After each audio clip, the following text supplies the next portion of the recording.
Dear students, we are facing a global crisis for COVID-19 virus. So our school and college is closed.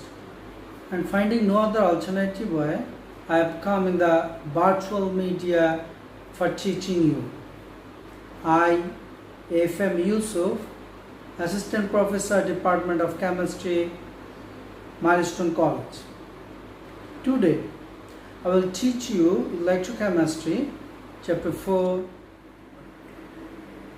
For studying Electrochemistry, you have to know some fundamental topics. Those topics are electrolytic substance, electrode, anode, cathode. For making you understand easily, I am showing you two examples.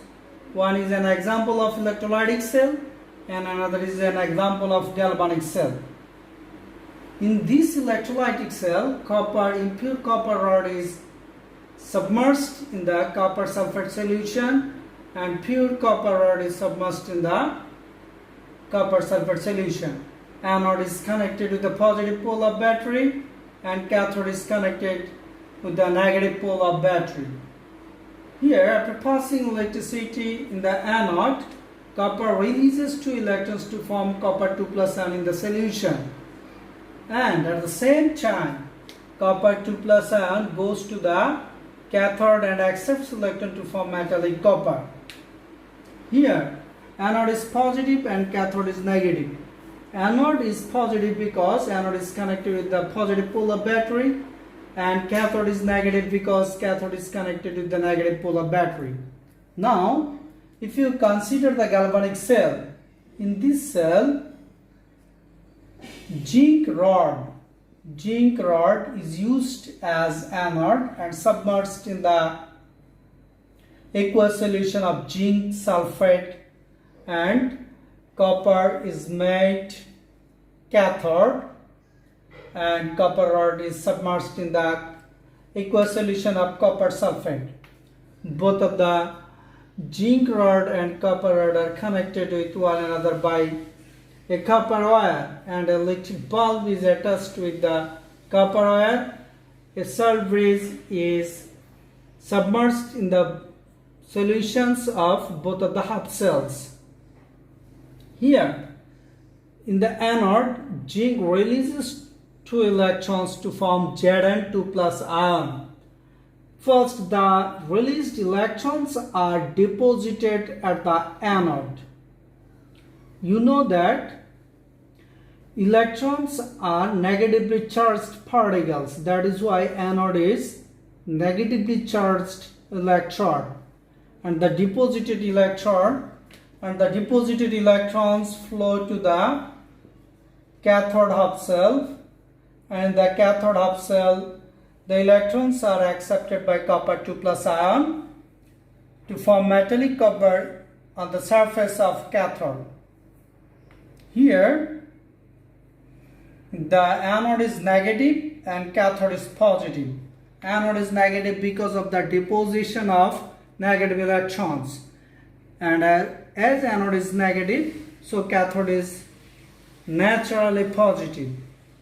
So if you observe both of the cells, you will see that in the electrolytic cell, anode is positive, but in the galvanic cell, anode is negative. Already I have told you the reason. So you can define anode and cathode according to their charge. You can't define it. You have to define it by the reactions occurred in the anode or cathode. Whatever the charge, positive or negative, it's not our headache. I have to define here. I have to focus here. In the anode, oxidation reaction occurs, and in the cathode, reduction reaction occurs. And also in the galvanic cell, in the anode, oxidation reaction occurs, and in the cathode, reduction reaction occurs. So what will be the definition of anode and cathode? The electrode in which oxidation reaction occurs is called anode, and the reaction in which reduction reaction occurs is called cathode. Now, what is electrode? The metallic rod which are submerged in the aqueous solution or molten solution of electrolytic substance are called electrodes. Electrodes are anode, cathode. Already I have described it. What is anode and cathode, and what is electrolytic substance? Here copper sulfate is an electrolytic substance, and in the galvanic cell zinc sulfate and copper sulfate are taken as electrolytic substance. And if you observe here, copper 2 plus ion converts into the metallic copper. I mean chemical reaction takes place here. So I can say the substances which conduct electricity in their molten or solution state, and after conducting electricity, chemical change takes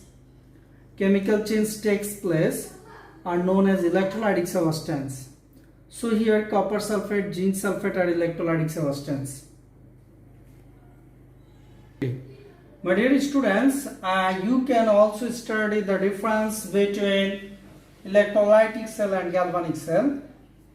You will see that, if you observe, you will see that in the electrolytic cell, electricity is passed from the external source, and in the galvanic cell, electricity is produced by the reaction of the cell. So here the oxidation and reduction reaction is not spontaneous. Here the oxidation and reduction reaction are occurred by the influence of external electricity.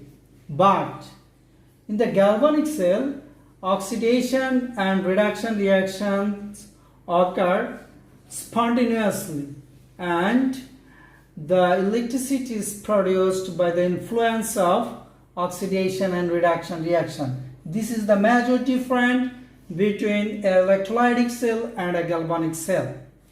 And another major difference, in the electrolytic cell, only one compartment is used where only one electrolytic substance is taken. But in the galvanic cell, two compartments are taken, and in the both two compartments, different electrolytic substances or the solution of different electrolytic substances are taken here.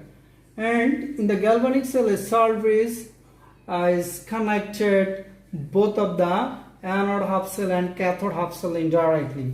Those are the major difference between electrolytic cell and galvanic cell.